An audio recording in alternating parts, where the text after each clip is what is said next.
copy of Ren in Saigon.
Đây là cái banh đặc trưng của cái lỗi in hai mặt bị kẹt giấy trên cái HP Laser ZGRO M402DN nhé các bạn. Các bạn thấy cái file của tôi có 4 trang, tôi in 5 bộ.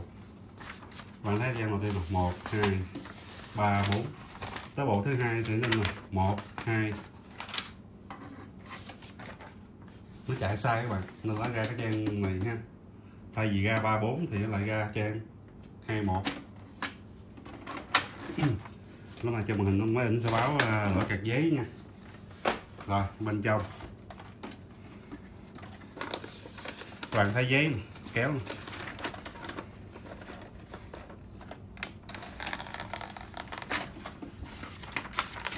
Rồi thì không có nội dung nha.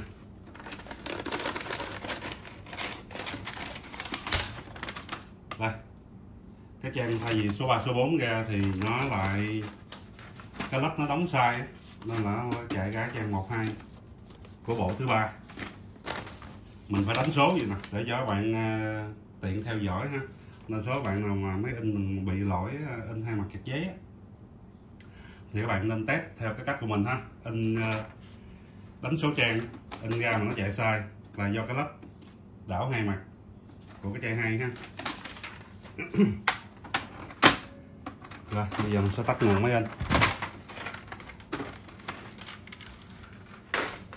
Bây giờ mình sẽ xử lý vào cái led luôn nha các bạn.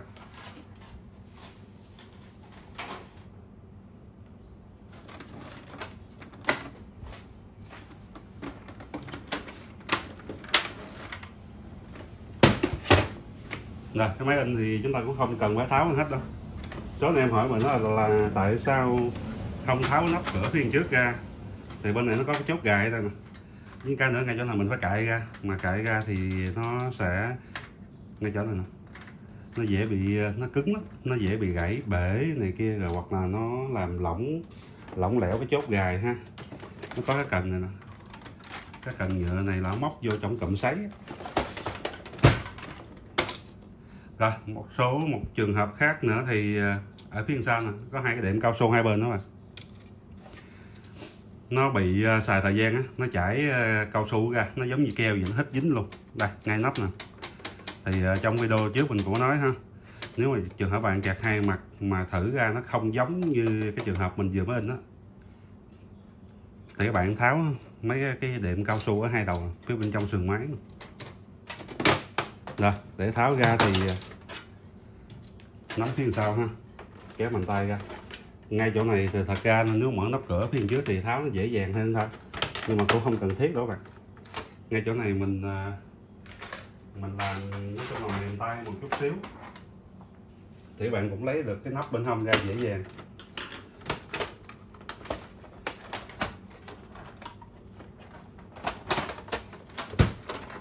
Nè, mình tháo như thế này là cũng ok nha các bạn, không cần phải tháo bung hết đâu. Đây cái led này các bạn, led hai mặt.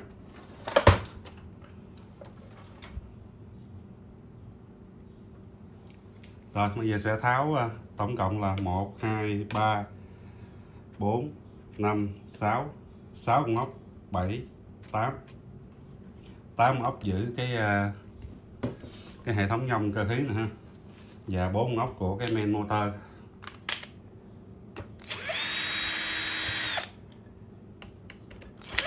Đúng ra là phải tháo cái này ra luôn nè, nhưng mà để mình lười biếng. Đây, tháo main motor lên.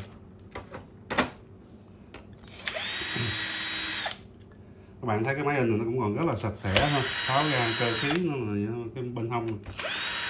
Nhìn nó rất là sạch sẽ, rất là đẹp. Máy in này xài cũng không có nhiều lắm, cao tơ mới hơn 15.000 tờ, 15 hơn 10.000 hay 18.000 gì đó. Bữa nhận máy xong rồi in ra cao tơ xong rồi giờ cũng không nhớ lắm. Nãy trước khi làm quên in cái tờ cao tơ cho các bạn xem.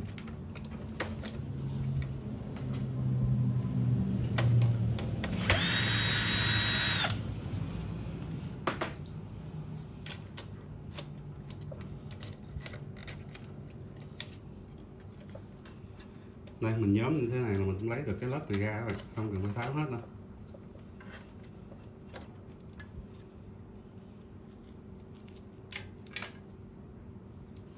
Cái video trước là làm cái led đó là cái dạng led nó màu đen ha, hơi khác cái này chút xíu.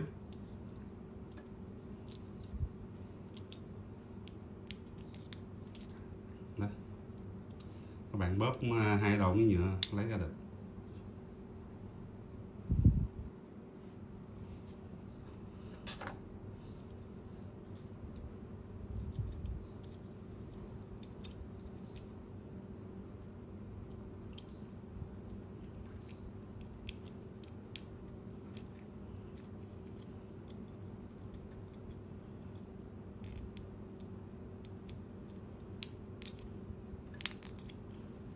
Bóp vô ha. Bóp cái đầu nhựa lấy cái này ra được. Đây có dấu hiệu là dầu các bạn, dầu nó bám vào, các bạn thấy không? Đây. Nó bóng loáng luôn. Các bạn chỉ việc lấy vải thấm cồn lau chùi vệ sinh sạch sẽ, sau đó chúng ta sẽ gáp lại thôi, không cần phải dùng dung dịch gì đâu các bạn. Cồn, alcohol,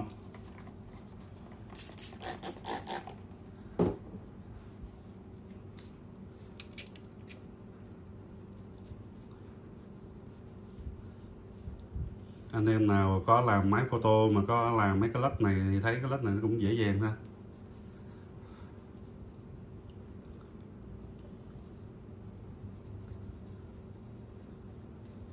Một số trường hợp anh em làm mà không tới á, thì nó vẫn còn bị nha.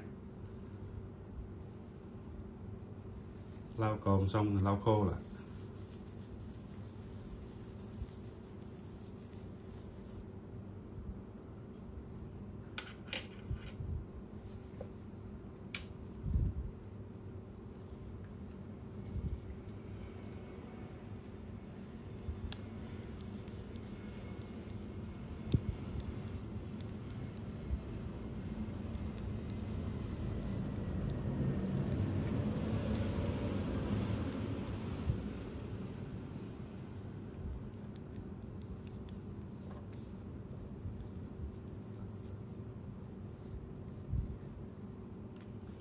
Cái khung này các bạn cũng thể tháo ra bên ngoài vệ sinh cũng được ha.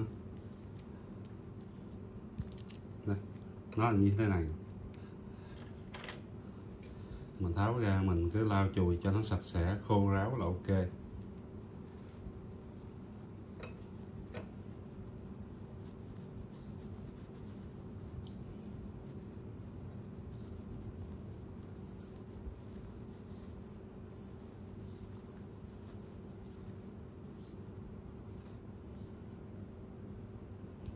Rồi, bây giờ gáp lại thôi.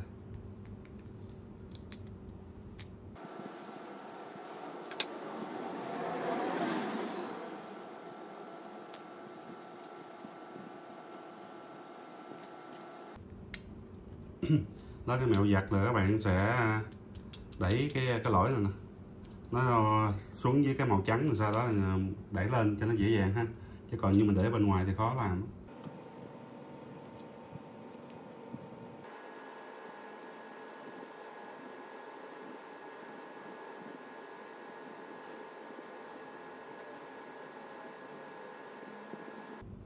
Đây cách các bạn để gắn cái vòng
rồi lắp lại, kiểm tra kỹ lại.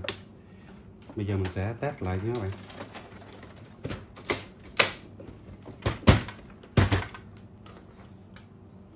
Một số trường hợp các bạn tháo cái lắp ra mấy bạn xử lý á, nếu làm một lần không được thì các bạn tháo ra làm kỹ lại thêm vài lần nha.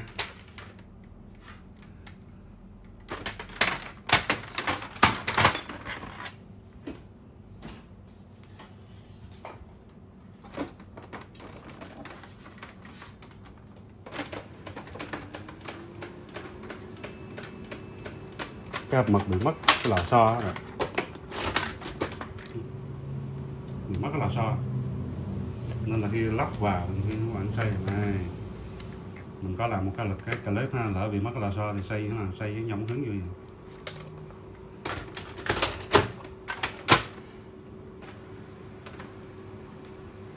êm ái liền.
Rồi, như vậy chúng ta đã xử lý xong cái trường hợp cái HP LaserTech Pro M402DN in hai mặt kẹp giấy nha các bạn.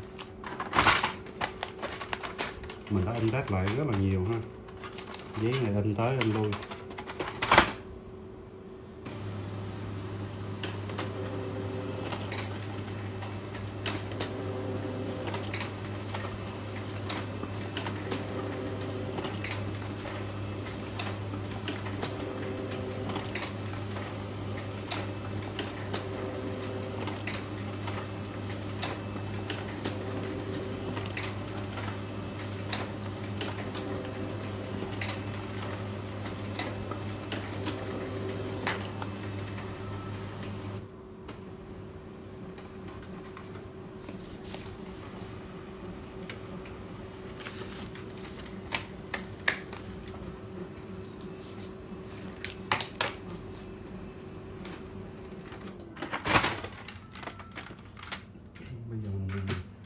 Lắp nắp bên hông cái nữa là xong.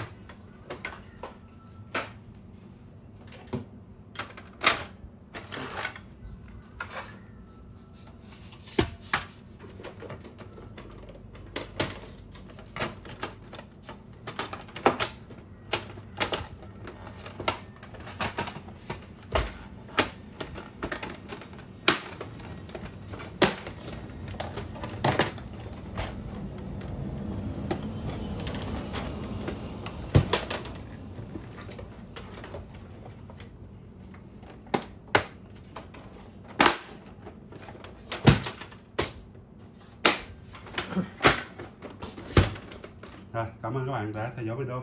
Nếu các bạn thấy video này hay và hữu ích, tặng cho mình một subscribe, like, share video giúp mình các bạn. Các bạn cần hỗ trợ gì, thắc mắc gì có thể comment phía dưới video, tôi sẽ trả lời các bạn trong thời gian sớm nhất. Còn giờ xin chào và xin hẹn gặp lại trong những video tiếp theo. Trước khi chào tạm biệt thì mình nhắc lại cái ha. Khi các bạn gặp cái lỗi này, các bạn sẽ kiểm tra hai cái lách của chai 1 và chai 2 trước cho nó đơn giản nha. Tại vì lớp ban mình làm mình gặp nhiều rồi. Với phía đằng sau mấy cái đệm cao su nè, ở trên cái nắp này là một. Cái thứ hai nữa là hai cái đệm trên đây, ở phía trên và phía bên trong này. Các bạn tháo ra là sẽ thấy ha, cái chỗ này cái đệm cao su. Xài thời gian thì nó chảy ra giống như là keo vậy đó, nên là nó hít, nó dính luôn. Sau khi kiểm tra hai cái led và mấy cái đệm cao su ở phía sau này, tổng cộng có tới 6 cái ha. Một trên vách trên này nè, hai phía bên trong là 3, phía bên trong chỗ nắp này đóng vô nè, hai bên này ha, 1, 2, 3, bên đó xứng giống y chang vậy. Kiểm tra xong hết rồi hạ đến cái led cuối cùng nha các bạn. Rồi, xin chào mọi người. Dạ, hẹn gặp lại trong những video tiếp theo nha.